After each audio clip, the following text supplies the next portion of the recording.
बिस्मिल्लाहिर्रहमानिर्रहीम। रब्बि इश्रह ली सदरी वयस्सिर ली अमरी वहलुल उक़दतम मिन लिसानी यफ़क़हू क़ौली। ऐ मेरे रब, मेरा सीना खोल दे और मेरा काम मुझ पे आसान फरमा दे और मेरी ज़बान की गिरह खोल दे ताकि लोग मेरी बात आसानी से समझ सकें। अस्सलाम वालेकुम, मेरा नाम डॉक्टर फ़रहीना मोहसिन है और आज मैं आपको डेंगू बुखार के हवाले से एक मुकम्मल और बहुत मुफीद मालूमात फ़राहम करूँगी। बहुत सी ऐसी बातें जो लोगों को नहीं पता, बहुत सी ऐसी चीज़ें जो गलत माशरे में फैली हुई हैं डेंगू के हवाले से, उन सारी बातों का मोटी मोटी बातों का इस वीडियो में बहुत अच्छे तरीक़े से और भर खोल के, मतलब एक एक चीज़ को खोल के मैं वज़ाहत के साथ आपको के सामने रखूँगी और आपको बताऊँगी, क्योंकि ये वबा पाकिस्तान में बिलख़ुसूस कराची में फैली हुई है और बहुत बुरी तरह से लोगों को मुतासिर कर रही है और हर दूसरा घर इसकी लपेट में है और लोग बहुत परेशान हैं। मुस्तकिल फ़ोन्स आ रहे हैं, कॉल्स आ रही हैं, मैसेजेस आ रहे हैं, ये बता दीजिए, टेस्ट देख लीजिए, कौन सा टेस्ट कराना है। लोगों को अवेयरनेस नहीं है। तो मेरी ये छोटी सी एक कोशिश है लोगों तक, आप सब तक ये मालूमात पहुंचाने के लिए, ताकि ज़्यादा से ज़्यादा लोग फ़ायदा उठा सकें और इससे बचाव भी मुमकिन हो सके और इसका इलाज भी वो कर सकें। तो सबसे पहले देखते हैं कि ये डेंगू वायरस है क्या। डेंगू वायरस एक मच्छर है जो कि मादा मच्छर है, फ़ीमेल मॉस्किटो है, जो कि ख़ुद डेंगू से इन्फेक्टेड होता है। वो जब काटता है तो वो बॉडी के अंदर अपना वायरस इंजेक्ट कर देता है, डाल देता है, फिर वो वायरस सारी तबाही फैलाता है। तो ये वायरस जो ये वाला मच्छर है डेंगू का, ये छोटा होता है और इसकी बॉडी पे वाइट वाइट कलर के कुछ निशान मार्किंग्स होते हैं। खैर ये इतना ज़रूरी नहीं है, बहरहाल मैं बता दिया आपको। तो ये मच्छर जो है फ़जर के वक्त और मगरिब के वक्त, ये दो औक़ात ऐसे हैं, थोड़ा फ़जर से 2 घंटे बाद और 1 घंटे पहले और मगरिब से 2 घंटे बाद और 2 घंटे पहले, इस तरह के औक़ात में ज़्यादा एक्टिव होता है। और ये परवान कहाँ चढ़ता है? ये साफ़ पानी के अंदर, ठीक है ना। ये इसकी अफ़ज़ाइश होती है, जैसे कि वॉशरूम्स हैं उसमें बाल्टियाँ भर के लोग रख लेते हैं, तो बिल्कुल इस चीज़ से परहेज़ किया जाए। वॉशरूम्स को बिल्कुल साफ़ रखा जाए, वाइपर से वाइप करके रखा जाए, कहीं भी साफ़ सुथरा पानी ठहरा हुआ ना हो घरों के अंदर बिलख़ुसूस। और फ़जर के वक्त और मगरिब के वक्त दरवाज़े बंद कर दिए जाएँ। जो भी स्लाइड्स हैं, ये हैं मच्छरदानियाँ होती हैं लोगों के घरों में, जालियाँ होती हैं, वो सब लगा के रखा जाए, ठीक है ना। मॉस्किटो रिपेलेंट्स लोग इस्तेमाल करें ज़्यादा से ज़्यादा। मॉस्किटो रिपेलेंट्स नहीं हैं तो अभी कोरोना गुज़रा है तो लोगों के घर में सैनिटाइज़र्स मौजूद हैं। सैनिटाइज़र्स भी वही काम करते हैं, क्योंकि अल्कोहल होती है उसके अंदर, अल्कोहल की वजह से वो उस खुशबू से वो मच्छर नहीं आता करीब। तो वो जितने भी एक्सपोज्ड एरियाज़ हैं, हाथ हैं, गला है, थोड़ा फेस है, टांगे हैं, उन सब पे मॉस्किटो रिपेलेंट्स अच्छी तरह से लगाएं या फिर सैनिटाइज़र्स लगा लें। फ़िनाइल की गोलियां आती हैं, वो घर के कोनों में, अलमारियों के ऊपर, बेड के नीचे, ये सारी रख दीजिए ताकि उसकी खुशबू से भी मच्छर घर में नहीं आते। और दूसरा ये कि जिन इलाक़ों में मच्छर ज़्यादा हैं या कोई गंदगी के ढेर वगैरह ऐसे हैं घर के पास, तो उनको चाहिए कि मुस्तकिल मैट्स जो आते हैं या कॉइल्स आते हैं उनको जला के रखें, उनकी धुनी दें सुबह के वक्त भी और शाम के वक्त भी, ताकि बचाव मुमकिन हो।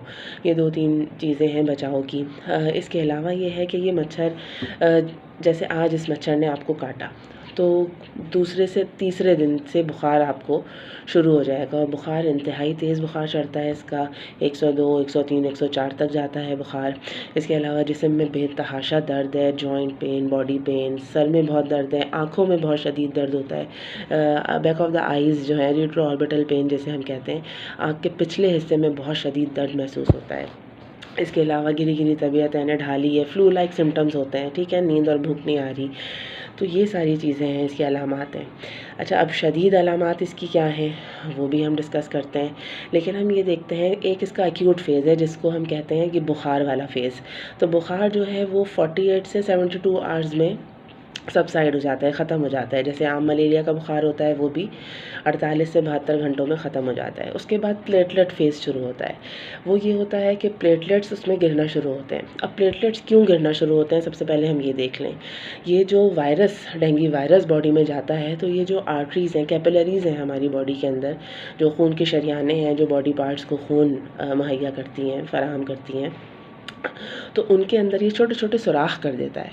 तो जो हमारी बॉडी के अंदर खलिए होते हैं, एक आरबीसीज़ होते हैं, एक डब्ल्यूबीसीज़ होते हैं, एक प्लेटलेट्स होते हैं, तो सबसे छोटा खलिया जो है वो प्लेटलेट्स है। तो उन सुराखों में से प्लेटलेट्स बाहर निकलना शुरू हो जाता है और प्लेटलेट्स के साथ प्लाज़्मा, जिसे कहते हैं जिस्म का पानी, वो भी निकलना शुरू हो जाता है। तो सबसे ज़्यादा ज़ोर हम इसलिए पानी पर देते हैं कि पानी, डिहाइड्रेशन जिस्म में नहीं होनी चाहिए। पानी बेतहाशा, डेंगू डायग्नोज़ हो गया तो बेतहाशा पानी पीना है, जिस तरह से भी ले सकते हैं। कोई शरबत लेना है, शरबत लें, कैल्सी लेनी है, कोई जूस लेना है, ऑरेंज जूस लेना है, एप्पल जूस लेना है, जिस तरह का भी, कोकोनट वाटर लोग लेते हैं, ये नारियल पानी, तो ये सारी चीज़ें इसमें लेना शुरू करें ताकि जिस्म में पानी की कमी ना हो, ठीक है। दूसरा ये कि प्लेटलेट्स जो गिरना शुरू होते हैं वो डे 1 पे जो है उससे 30,000 हो सकता है, दूसरे दिन आपने टेस्ट कराया उससे 30,000 और गिर गए, तीसरे दिन टेस्ट कराया और गिर गए, तो लोग परेशान हो जाना, बहुत ज़्यादा पैनिक हो जाते हैं।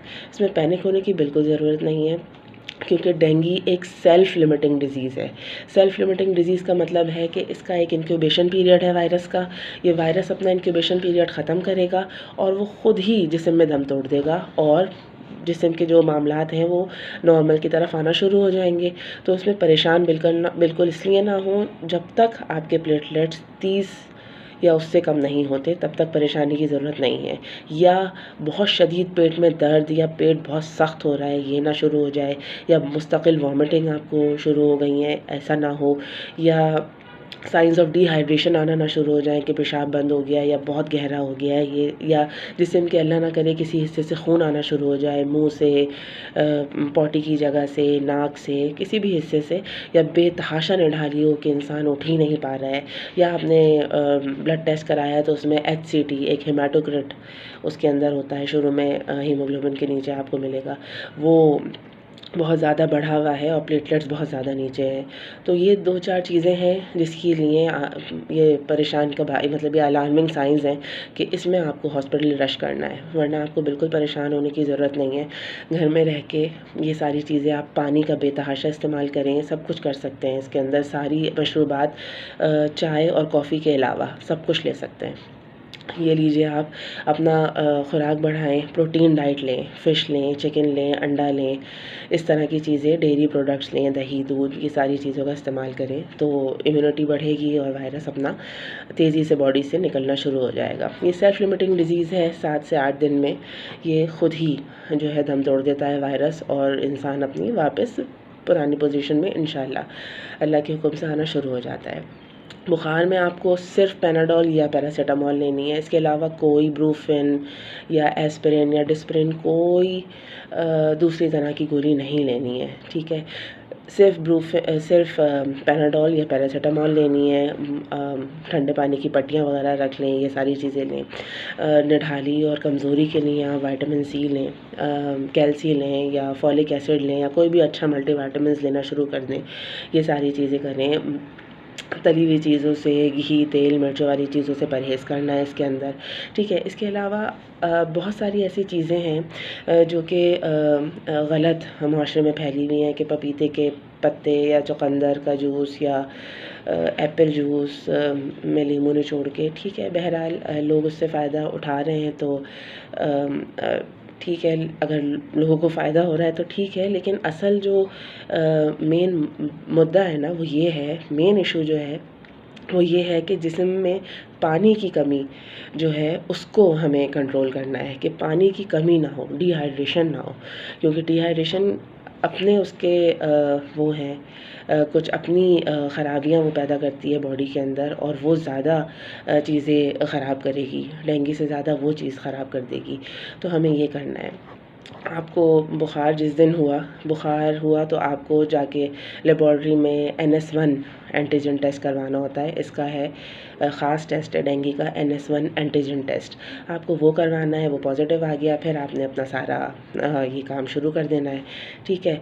इसके अलावा ये है कि अगर आपका टाइम बुखार उतर गया और गुज़र गया टाइम, बुखार नहीं है अब आपको, सिर्फ आपका बॉडी पेन है और ये सारी चीज़ें, तो फिर NS1 कराने का कोई फ़ायदा नहीं है मेरे ख्याल में। फिर आपको एंटीबॉडी टेस्ट करवाना चाहिए, या वो भी नहीं करवाना चाहिए, फिर आपको डेली प्लेटलेट्स काउंट करवाना चाहिए। हर 24 घंटे में आपको अपना प्लेटलेट्स करवाना है। फिर आपको वो देखना है, अगर आपका 200 था, 200 से 170 हुआ, फिर 100 हुआ, 100 से 70 हुआ, 70 से 50 हुआ, तो उसमें बिल्कुल परेशान होने की ज़रूरत नहीं है, क्योंकि अब ये बढ़ना शुरू होगा, ठीक है ना। 5 दिन हो गए हैं आपको, तो छठे दिन से ये 5वें छठे दिन से ये बढ़ना शुरू हो जाते हैं प्लेटलेट्स, तो इसमें बिल्कुल पैनिक होने की ज़रूरत नहीं है। तो ये छोटी छोटी बातें हैं जो मैंने आपको डेंगू के हवाले से बताई हैं। उम्मीद है कि आपको फ़ायदा होगा इससे, और अल्लाह ताला हम सबको अपने हिफ्ज़ अमान में रखे, और आगे भी इंशाल्लाह आपके लिए इसी तरह की अच्छी वीडियोज़ लेकर आऊँगी, बहुत ही मालूमाती चीज़ें लेकर आऊँगी अगर ज़िंदगी ने वफ़ा की तो, इंशाल्लाह अल्लाह के हुक्म से। अपना बहुत ख़्याल रखिएगा। अल्लाह हाफ़िज़।